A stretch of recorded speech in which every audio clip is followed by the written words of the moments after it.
Hey, what's $1,000 and sounds like a Note 7? An iPhone exploding. Get daily tech news in a way that doesn't suck. Hit that subscribe button and turn on notifications so you don't miss the next episode.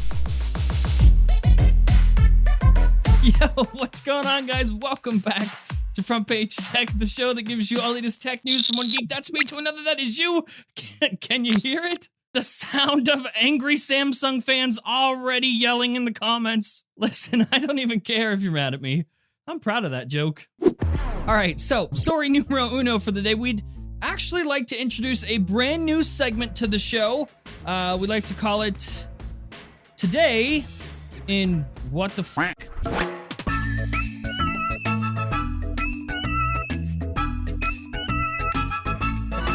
Today in What the Frack, Facebook apparently has a brand new patent, and that patent would allow them to use your family photos to target ads towards you. Like, according to the patent that was filed, it would make it easier to target, like, entire families with ads by allowing Facebook to analyze the photos that they post. It's an algorithm that effectively would identify elements of photographs, like faces, but also other details, and then cross-reference them with other data to build a profile of an entire household. Now, to clarify, Facebook already has a targeting program for families, and this would allow them to even better supplement that thing. Now, this is one of those things where you're just like, holy shit.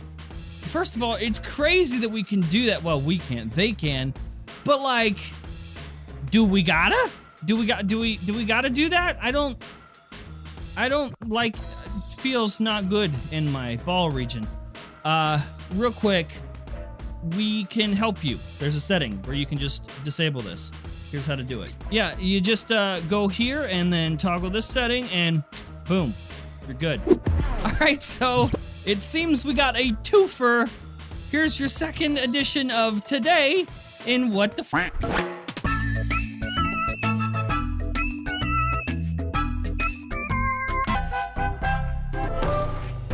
Yeah, if you don't mind me asking, what the frack is this? This is the Sharp Aquos R2 Compact.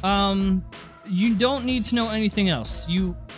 There's no other information you need from this. You now know everything that there is to know. Look at it. So when I saw this, I immediately thought, hey, have you ever seen the movie The Hills Have Eyes? Have you seen the people in that? Yeah, well, if the characters in that movie were phones, this would be it. This phone right here. This is atrocious. Come on, Sharp, you are forcing me to make the joke of more notches equals more cares. And I'm not proud of that one. That one I'm not proud of, like, at all. Also, I don't want to say you're copying Apple. You didn't even copy Apple with the notch. You are one of the very few Android manufacturers not copying Apple. Nah. You copied the Pixel.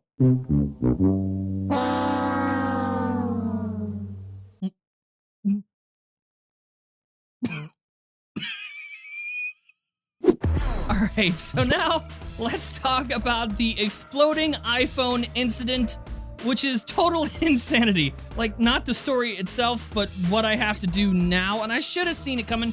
First of all, we filmed the show before the story happened, or before the story came out yesterday. Like, I'd already filmed, didn't see the story, completely missed it. We weren't avoiding it, missed it. Shocker. I know. I like to believe that we do things a bit differently here with our platform, with our community. I want this to feel like a conversation back and forth. So let's have a conversation, shall we? Okay, so first, the story itself. An iPhone 10 exploded. If you didn't figure that out yet, it's a thing. It happened. Now, this was one iPhone 10. It happened in the US. Somebody upgraded their phone to iOS 12.1 on Wednesday, and the phone, well, look at it. that is a bad thing that happened to this phone. Very, very bad thing. This phone got f***ed by life. Another detail, it was a 10-month-old iPhone 10. I don't think that is relevant, though. Now, Apple, of course, came out with their own statement and said, this is definitely not expected behavior. I freaking hope not, Timmy. So obviously that sucks. This is not good. This is the only incident that we know of so far. However, I have heard from other people that after they downloaded iOS 12.1, their phone got hotter than usual. And I'm suspecting that's what happened here, except it got a little too hot.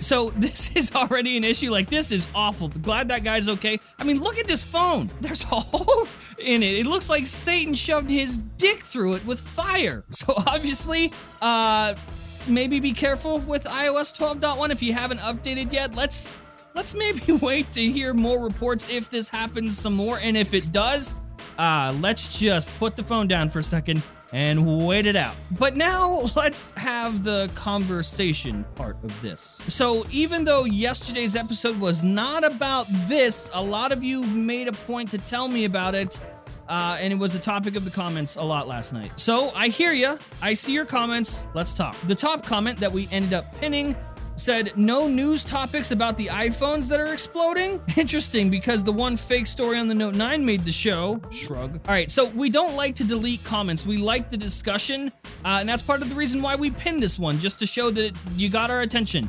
I didn't know when I recorded the show yesterday, obviously, but you guys let me know. So if anything, this is probably one of the first times that you guys knew about a story before I did, and you told me about it, so thank you. Second of all, wasn't iPhones. It was one iPhone, just like there was one Note 9. In fact, we've covered something like this before, 2 months ago. In fact, I left that in my reply, a link to a video, a show that we did just a couple months ago that was about one iPad exploding in one Apple store. Also, this is a show from last year where we covered iPhones exploding. Okay, next one. He's an Apple fanboy. He will not talk about it. Yeah, okay, but here we are, talking about it. Genuinely, I have a real question. What is it that you guys think I have to gain by not covering something like this? Like, something negative happens with Apple, and I choose not to cover it for what reason? Like, do you guys think I'm getting paid if I don't talk about something or if I don't mention something negative? Like, do you think I can single-handedly, like, affect people's opinions on Apple? If something shitty happens, if an iPhone explodes, I can't cover that up, and I'm not interested in covering it up. I don't get paid by Apple, I get paid by you watching the show. I'm here to please you. I make this show for you. What do I have to gain by avoiding something or trying to cover it up? I don't understand. Views, people, views. Why wouldn't I talk about it? Pocket Now got their video out before y'all, and even they had the iPhone explosion news, warning people not to update to iOS 12.1. Okay, cool. Go watch Pocket Now. Honestly, they're great. If the iPhone 10 explosion doesn't make it to FPT within 24 hours from now, it will be your confirmation about being an iSheep. Bitch, did you just give me an ultimatum like you strapped a ticking time bomb to my ankle? Listen, bud, it's not gonna change anything. I'm covering it, but it's not gonna stop people from calling me an Apple sheep or an iSheep. I don't really care. So fuck off with your time bomb, bud. And this one is my favorite, one of the many replies and the many threads. Yeah, I stopped being an FPT subscriber. Well, he said FTP, but I'll just let that one slide. I stopped being an FPT subscriber after John started slipping on reporting the Apple horribles. Shit. Oh, how much you have fallen. I guess the secret to not being forgotten by the YouTube algorithm is to not shit on Apple. Okay, so first of all, in fact, videos hating on Apple do better in the algorithm. Why? Because people just like to gather around and circle jerk about hating Apple. I don't know why that's a thing, but it is a thing. That's number one. Second of all, it's okay if you don't want to be subscribed anymore. I just think that it's funny that you're not a subscriber, but you still came back and watched, and that's the part that gets me money. So, thank you. Okay, so I know sometimes I'm a jerk, but honestly, to all the people that left comments, even the people not included in this episode that brought this up to me, thank you. I honestly do appreciate that. Let's just calm down. So, okay, here's the thing. In closing, in conclusion, let's do more of this, yeah? Let me know in the comment section below if you liked this sort of thing, if you like me addressing the comments and having an actual discussion with you guys. And go ahead, call me out. If you think that there's something wonky about me, go ahead and call me out in the comment section. Let's talk about it. Family intervention, kids. Family intervention. And now, today's sponsor.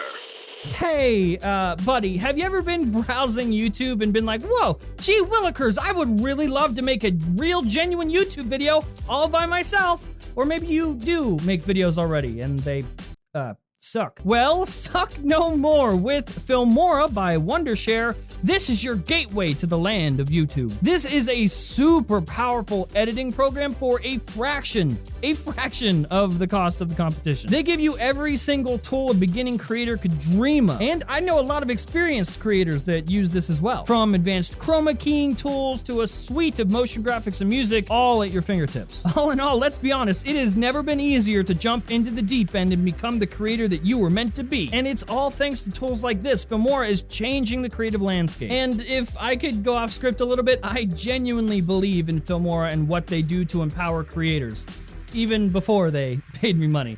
Link down in the description. Go tell them we sent you. And that's the show. Hopefully you liked it, you learned something. If you did, go ahead and hit that like button. If you hate my stupid face, hit the dislike button. If you're new here, subscribe. I'll see you guys tomorrow.